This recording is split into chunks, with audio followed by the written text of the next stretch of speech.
Bienvenidos nuevamente a Postmortem, segunda edición que salimos en video también, así que un saludo a todos los que nos ven en el tercer mundo, en el cuarto y el quinto también, ¿no? Ha subido mucho los seguidores en Facebook, ¿ah? Seguidores reales. Pero bueno, La gente que importa. hay gente que importa. Nuestra familia.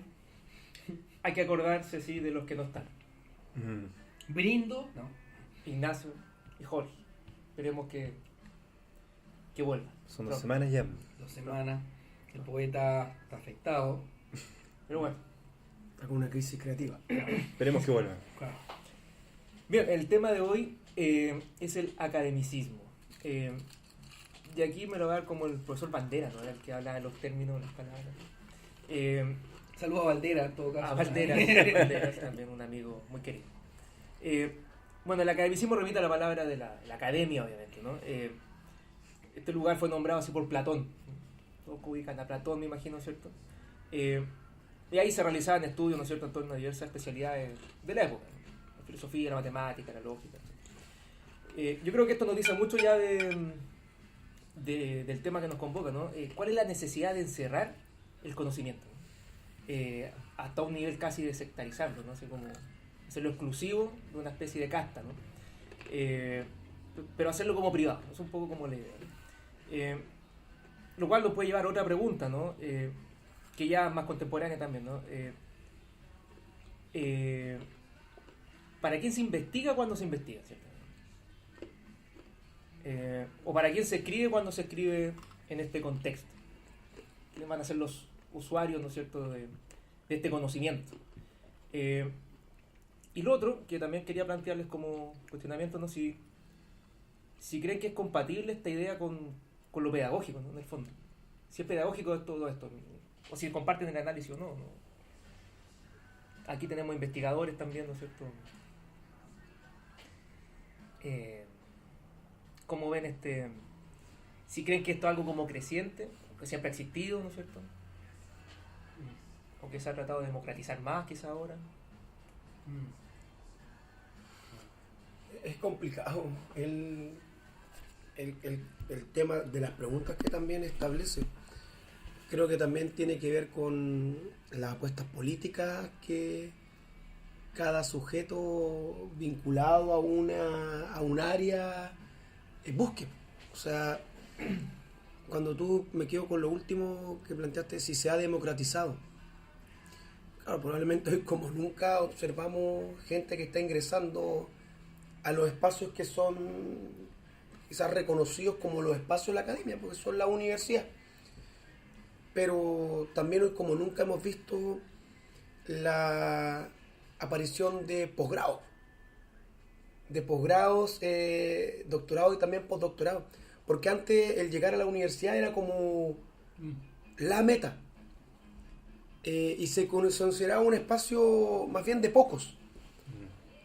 Cuando comienza a aumentar la cobertura, y que tiene que ver con decisiones políticas también respecto a cómo se da esa cobertura, el aumento de universidades también, y por lo tanto la necesidad de poder llenar esa aula y esas carreras también con más matrículas, pues también va de la mano de una especie también de especialización cada vez también más creciente.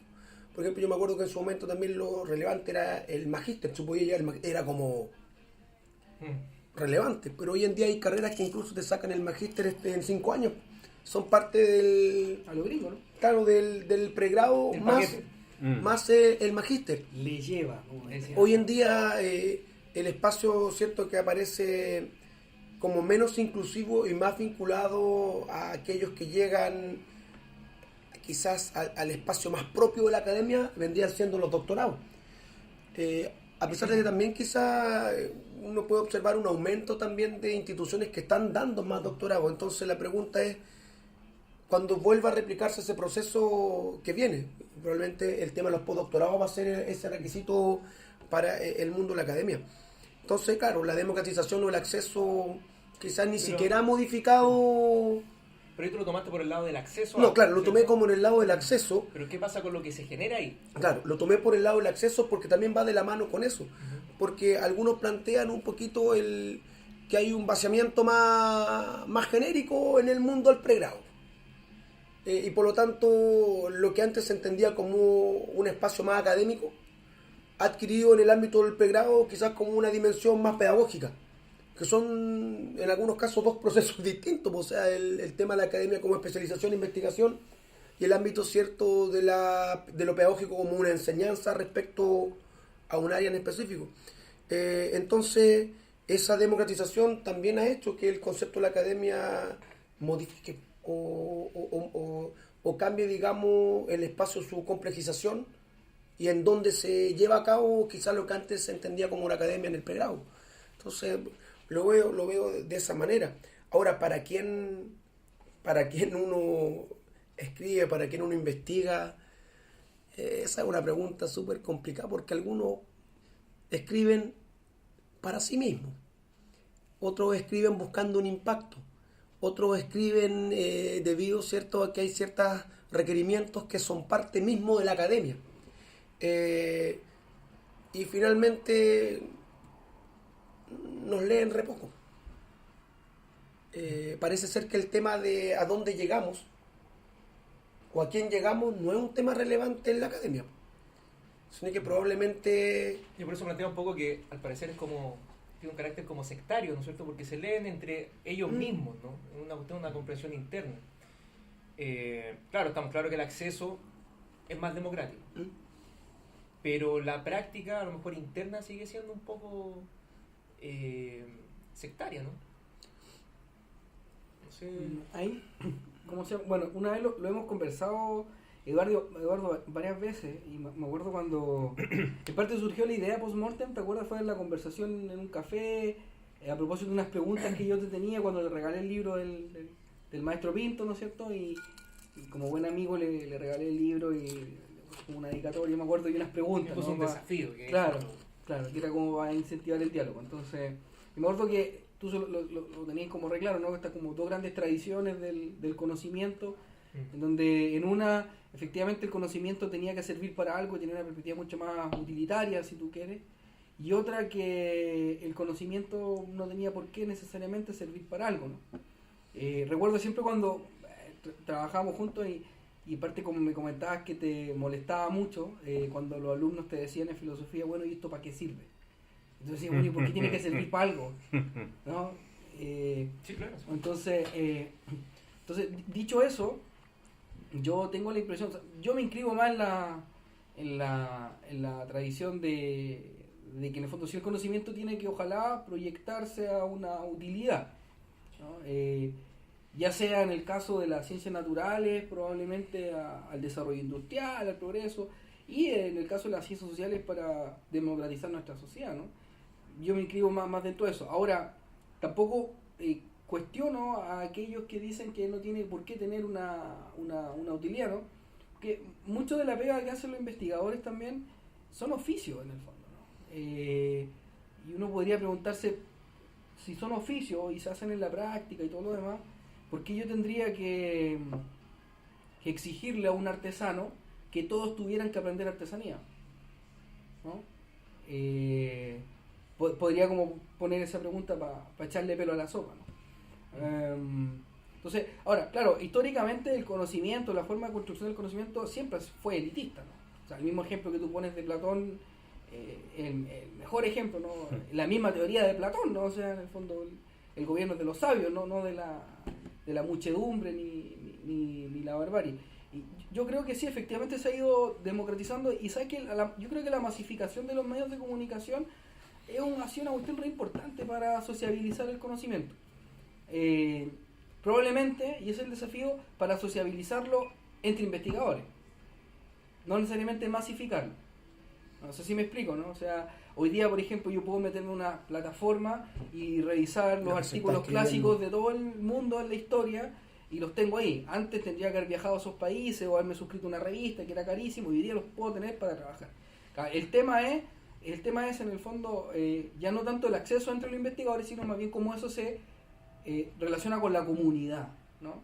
Con las personas que no están dentro del círculo de investigadores. Y creo que hay políticas públicas que están bien diseñadas. Ya se le llama eso, como las universidades tienen como ese tema de la vinculación con el medio.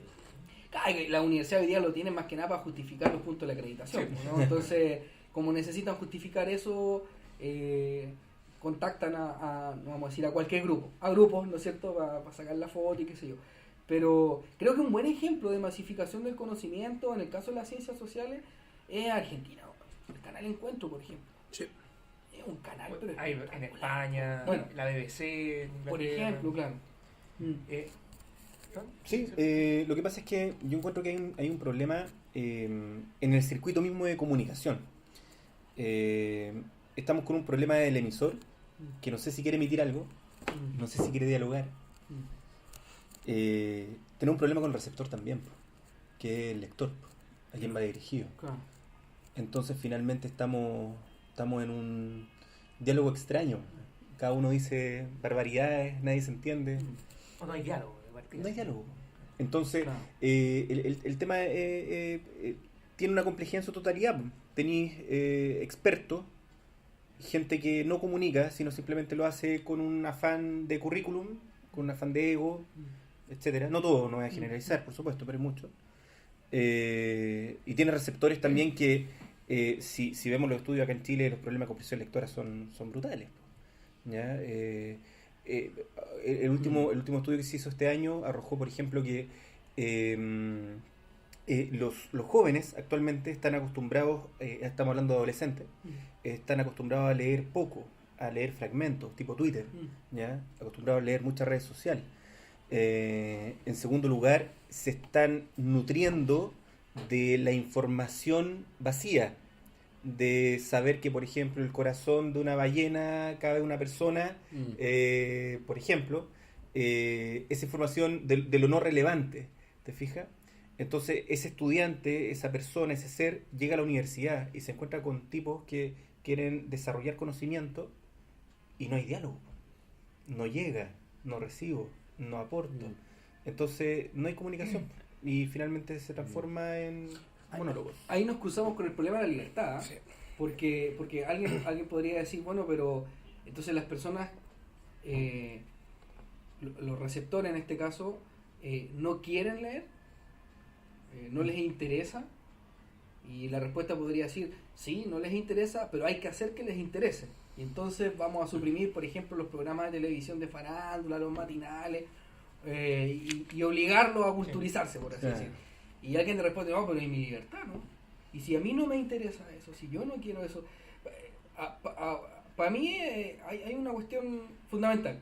Si hay fondos públicos destinados a la investigación, esas investigaciones tienen que ser públicas, creo yo. Porque son fondos del Estado para la comunidad nacional, si ustedes quieren, o todo lo demás. Ahí tiene que haber una suerte de preocupación. Pero siempre estamos con el problema de la libertad, entre amigos. Claro, pero cuando tú hablabas recién, tomaste un concepto que de repente a veces hoy en día pasa colado. No, pasa, lo asumimos ya como parte experto. Los expertos. ¿Qué es ser un experto? Y el concepto experto es algo probablemente en los últimos 20 años. Porque un experto es una figura que se aboca a un tema. Un especialista. Un especialista y eso rompe. Ya hablemos de economistas, ¿sí?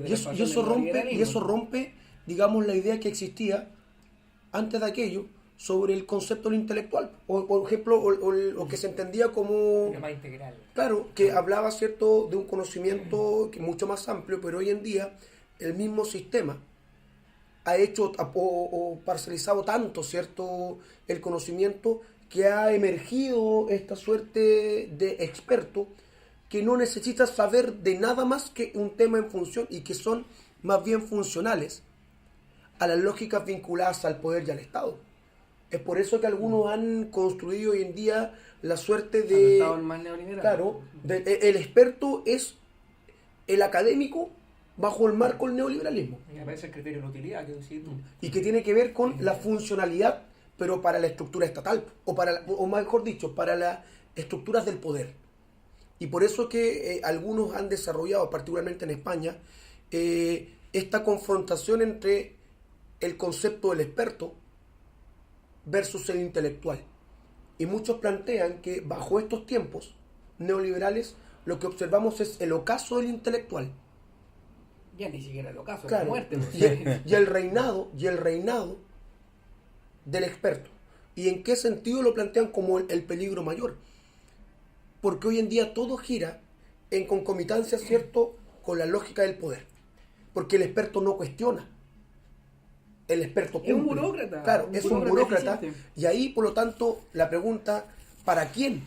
Respecto al marco de la academia, la respuesta parece clara. Porque el intelectual era más bien un sujeto subversivo, que manejaba, digamos, una mirada amplia. O un intelectual orgánico de la Claro. dominación también. Claro, pero aquí en el sentido, digamos, utilizamos el intelectual en el sentido más clásico francés, en el cual Sartre quizás es el mejor ejemplo, es una figura, ¿cierto?, que ponía siempre en tela de duda la lógica del poder. La ponía en tela de duda. Ahora, es verdad, ahí entramos en la lógica... Era mucho más político el Claro, intelectual. es que lo que pasa, ¿cierto?, no es que fuera mucho más político. Algunos plantean que el intelectual no puede entenderse si no es desde una dimensión política, ¿ya? No podría entenderse desde una dimensión no política. Por lo tanto, el experto, al momento de establecerse en una funcionalidad, jamás podría ser un intelectual, porque abandona una condición que es inherente. La del, más burócrata. claro, la del cuestionamiento Sí. constante, porque un intelectual lo que hace, ¿cierto?, es establecer siempre la duda, la pregunta, Yo creo el que por tú qué. tuviste como el callo un poco del tema, ¿no? Bueno, distinguir entre intelectual y academicista, en cierta medida, Claro. ¿no? Yo cuando tú relataste este como diagnóstico, para mí eso es el sinónimo como del academicismo como contemporáneo, así como el especialista, el sinónimo del especialista, ¿no es cierto? De que tiene que cumplir ciertos criterios formales en su escrito, que tiene que hablar de un tema y tiene autoridad en un tema, o sea, y te quita la libertad quizás para especular sobre otras cosas que sí la tiene el intelectual, ¿no? Que se puede manejar, ¿no es cierto?, de manera más libre, a lo mejor un estilo más ensayístico, a lo mejor, ¿no es cierto?, sobre distintas áreas. Entonces, un poco mi crítica al academicismo va por ese lado, que te amarra a un tema. Yo, por ejemplo, si hoy en día quisiese entrar a la academia, en ese sentido, tendría que especializarme netamente en el área que he trabajado previamente, desde pregrado, posgrado y hacerlo en el doctorado. Pero ahí como que me encasillo al tiro de un tema, ¿no? Voy a ser especialista en. Y claro, yo quería relacionar un poco como qué pasa con esta idea de la divulgación, ¿no?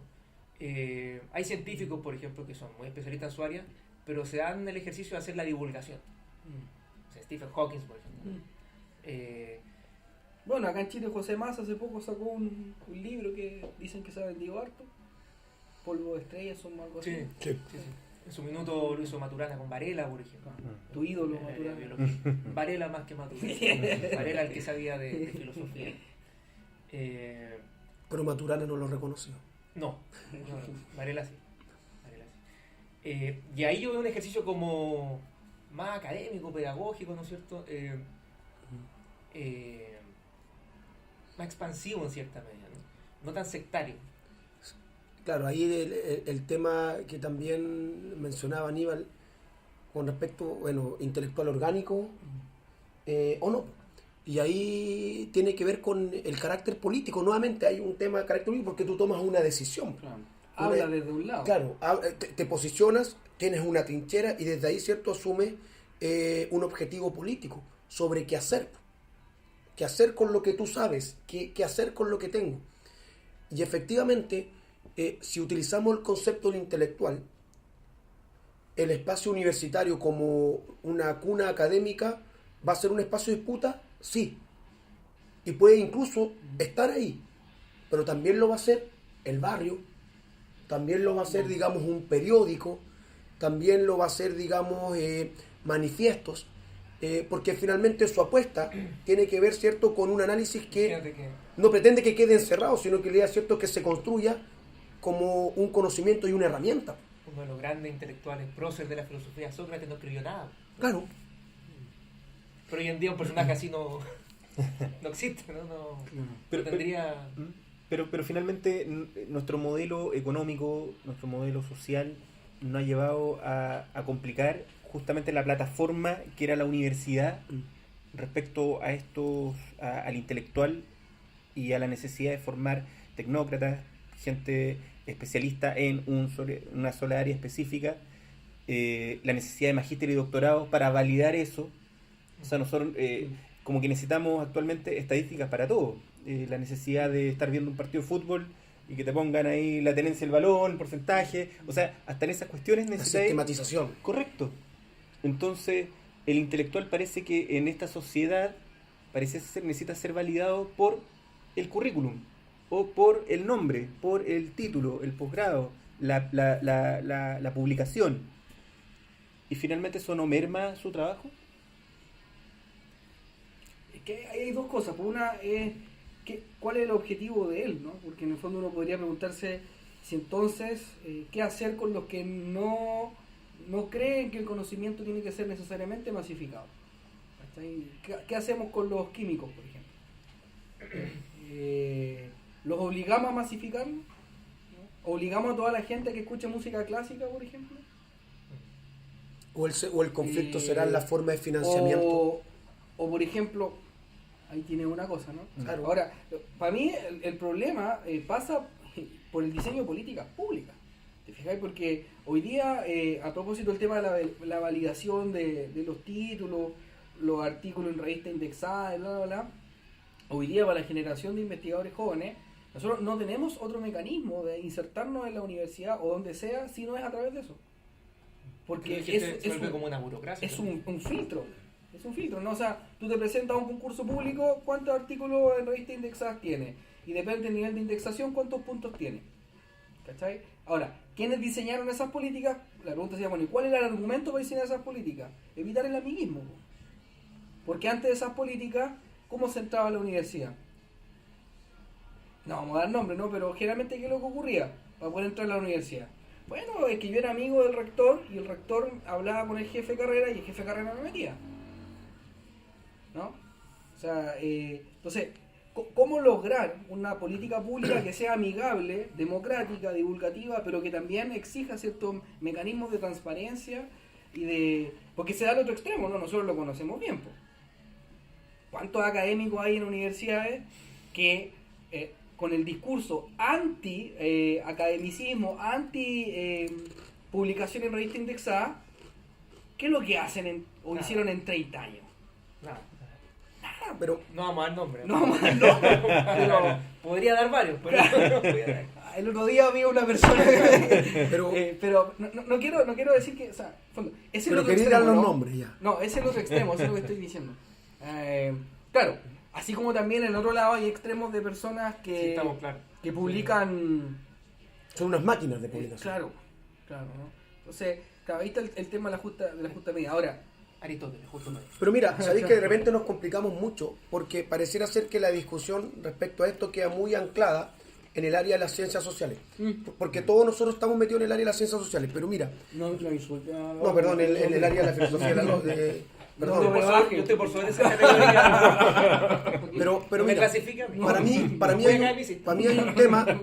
hay un tema que es complejo y no significa volver siempre a lo mismo en esta especie, digamos, de lucha permanente ni anarquismo primitivo, sino que aquí hay un tema, la forma de financiamiento. Y además con una crisis que tiene que ver con la crisis del lector. Porque antes un intelectual, Ahí hay otro problema. pongamos, ¿cierto?, podía Sí. desarrollarse sin tener la necesidad del financiamiento estatal, sino que podía vivir de lo que era su rol en una universidad en el cual existía la libertad de cátedra, y además, ¿cierto?, incluso sus propias clases ser sistematizadas y transformarse, ¿cierto?, en libros en que las editoriales, ¿cierto?, publicaban y que eran consumidas. Lo que hace Izaguirre... Claro, y por lo tanto Góngora. eso les permitía moverse en una suerte, ¿cierto?, de fuera de la dependencia institucional en el concepto de la sobrevivencia económica. El Estado, al establecer esta forma de financiamiento, lo que hace también es establecerte y rayarte la cancha respecto al tipo que quiero investigando y sobre qué quiero, porque mal que mal las universidades presentan sus proyectos y esos proyectos deben ser ganados y ahí aparecen, digamos, los temas, y si no es así, hay un problema de cómo sobrevives económicamente bajo el tema que tú quieres saber, que es la investigación misma. Pero llevemos esto al área de las ciencias exactas. Cuando tú planteabas un químico, siempre las ciencias exactas han pretendido presentarse como este ejemplo de la objetividad. Por lo tanto, ellos no entran en este debate. No, pues si no les preocupa. Claro, No les preocupa. pero mira, y por lo tanto, este debate es nuestro por la subjetividad en la cual están cargadas nuestras áreas. Pero seamos claros, un químico o un físico que depende incluso más que una figura vinculada al área de las ciencias sociales, de la dependencia estatal de financiamiento de sus proyectos, termina desarrollando investigaciones de acuerdo a lo que quiere el Estado. Es decir, si el Estado quiere financiar investigaciones respecto a la fisión nuclear, y ese es el parámetro que fija, ¿tú crees que la comunidad científica va a optar por salirse? No, ni se lo va a cuestionar, porque ellos lo que están haciendo es ciencia independiente, ¿cierto? Que gran parte de sus investigaciones son utilizadas después, incluso fundamentalmente para el desarrollo de lo que es la industria armamentista. O sea, el ejemplo de Estados Unidos es clásico, pero ellos se salen de esa discusión porque para ellos el tema hacen de que su área no es de resorte del conocimiento de la comunidad, y asumen, digamos, la forma de financiamiento, y que es esencialmente estatal, y el Estado establece qué se investiga y cómo.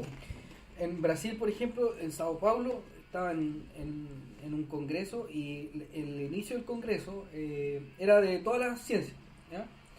Bueno, desde las ciencias chamullentas como la nuestra hasta la ciencia de verdad, decía un amigo. Entonces, y la conferencia inaugural era de una profesora y mostró como la creación de conocimiento a nivel latinoamericano y mundial, ¿no?